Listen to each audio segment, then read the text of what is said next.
simple et c'est Amen. D'habitude, je prêche sans micro, mais la messe de ce matin a déjà une raison de ma voix, donc ça sera plus facile et vous m'entendrez peut-être plus facilement. Nous voilà réunis pour la 7e année consécutive ici, pour cette messe des animaux, et c'est vraiment toujours un plaisir. Je revois tous les ans des têtes connues, et puis des nouveaux qui viennent, et ça fait vraiment un plaisir immense. La messe que nous célébrons aujourd'hui est une messe votive en l'honneur de Saint François d'Assise. Alors certains objecteront en disant mais on le fait début octobre, pas fin octobre. Le problème c'est que début octobre il y a encore plein de manifestations un peu partout, tant dans les SPA, les refuges ou les associations animalistes, et du coup ça se télescopait, et le but n'est pas du tout de se télescoper ni de prendre la place des autres, mais au contraire d'être complémentaires les uns avec les autres. Et d'ailleurs, le week-end qui a suivi la Saint-François d'Assise, j'ai célébré une bénédiction des animaux à la SPA de Sarrebourg. Justement, donc, vous voyez que tout se complète bien. Et aujourd'hui, ils sont parmi nous, avec les Rangers de France et les Chevaliers de Clermont. Je le répète tous les ans, mais c'est important. Pourquoi est-ce que notre Église gallicane a commencé cette tradition de bénir les animaux? Alors je le précise tout de suite, ce n'est pas quelque chose de médiatique, c'est pas juste pour faire plaisir et faire de la pub, ça rentre dans une théologie bien plus large et bien plus grande, puisque ceux qui ont l'habitude, on a quelques habitués de la messe du dimanche qui sont là, même des habitués à quatre pattes, et c'est tout le temps que vous pouvez venir ici avec vos animaux, le dimanche, la semaine, n'importe quand, les gamelles sont toujours prêtes, il y a toujours de l'eau pour eux et ils peuvent toujours assister aux offices et aux autres manifestations. Car pour nous, l'animal, comme pour beaucoup, je connais aussi beaucoup de mes frères prêtres ou frères pasteurs qui me disent la même chose, les animaux ont une âme. Et en aucun cas, il ne saurait être de ne pas les bénir. Bénir, c'est dire du bien de quelque chose ou de quelqu'un au nom de Dieu. Ah, donc on n'aurait pas le droit de dire du bien des animaux. Alors que pendant des siècles, les curés ont béni les canons. On l'a encore vu d'ailleurs très récemment en Russie. On aurait le droit de bénir des canons, des avions, des vaisseaux, toutes sortes de choses pour faire du mal, mais pas ces êtres qui nous apportent tant d'amour tout au long de l'année. Parce que c'est bien ça qu'on peut trouver chez l'animal. Moi, je sais que c'est ce que je trouve chez tous ceux qui viennent ici, tout au long de l'année, c'est l'amour. Si on veut trouver l'amour, savoir comment aimer sans se casser la tête, parce que c'est ça aussi, l'animal, il ne va pas se préoccuper, il ne va pas se casser la tête, il ne va pas aimer en se disant « Ah oui, mais attends, si lui, je l'aime, comment on va réagir autour de moi? Qui c'est qui va dire quelque chose? Est-ce que moi, ça va me rapporter quelque chose ?» Vous n'allez pas dire le contraire, l'être humain, on est quand même tout le temps comme ça, on est toujours en train de se torturer le cerveau. Un animal, il aime.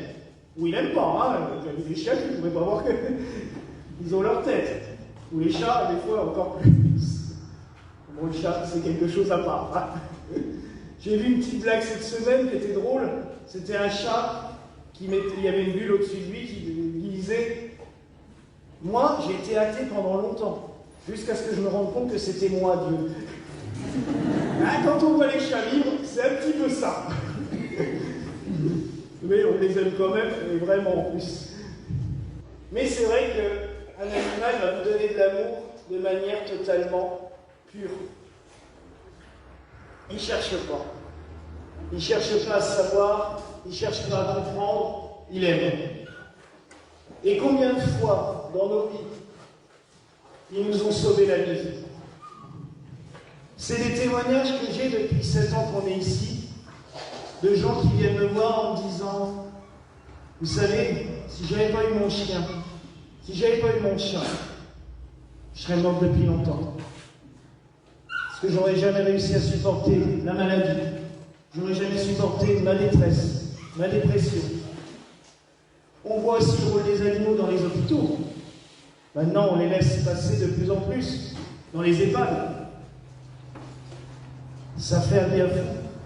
Ça développe tant de choses chez les uns et les autres. Alors pourquoi est-ce qu'on n'aurait pas le droit de les bénir? Et encore moins de les accueillir dans les églises. Il y a, c'était en 2006, on a visité la ville d'Assise, donc la ville de Saint-François. Alors c'est une ville qui doit comporter une bonne vingtaine d'églises, églises et basiliques.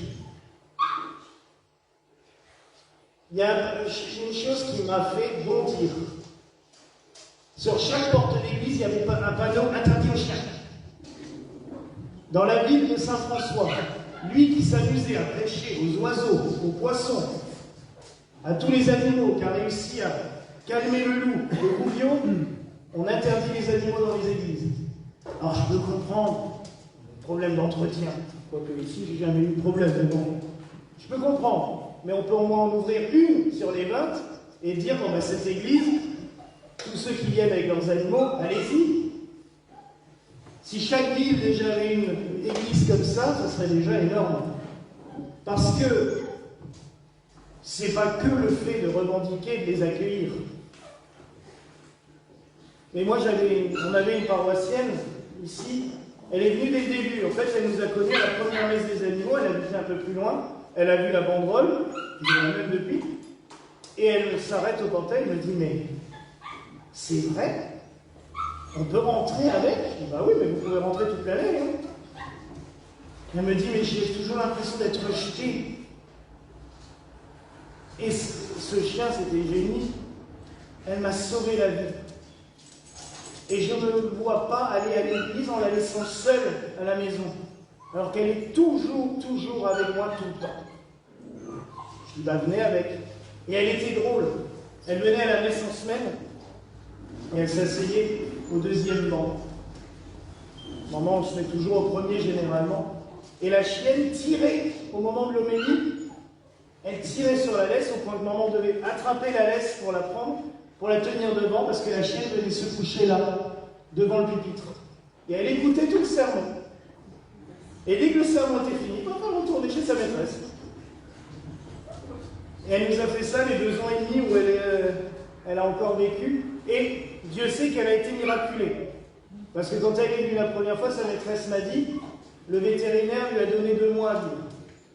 Elle a vécu 2 ans et demi. Et ça, franchement, moi, ça m'a marqué. Mais le lien aussi entre la maîtresse et la chienne était tellement fort que malheureusement, quand la chienne est partie, la maîtresse a suivi quelques mois après. Elle avait bloqué une saloperie, hein, un cancer. Ça n'avait jamais évolué, et le fait de perdre sa chienne, c'est arrivé à une vitesse fulgurante, et elle est partie. Et une chose qu'elle a fait avant de mourir, c'est là aussi où je me suis rendu compte qu'elle allait malheureusement partir, c'est qu'elle m'a appelé 15 jours avant, elle était à l'hôpital, elle me dit, Raphaël, prends mes clés, va chez moi, et dans la chambre, il y a une armoire, il y a toutes les urnes de mes animaux. Ils sont là, et il y a Génie. Prends-les tous et mets-les à l'église. Le petit meuble blanc qui est derrière le frère René, là-bas, où d'habitude il y a l'icône de Saint-François et le reliquaire de Saint-François, ben, c'est un columbarium, et il y a plusieurs, je ne sais plus, il y en a une bonne trentaine, malheureusement déjà, puisque les paroissiens depuis ont déposé leurs animaux, mais elle me disait, au moins je sais que quelqu'un s'en occupera. Parce que, en les gardant à la maison, qu'est-ce qu'on en fait après quand la personne n'est plus là? Ce petit témoignage pour vous dire à quel point on a pu ressentir des fois l'amour entre l'humain et l'animal.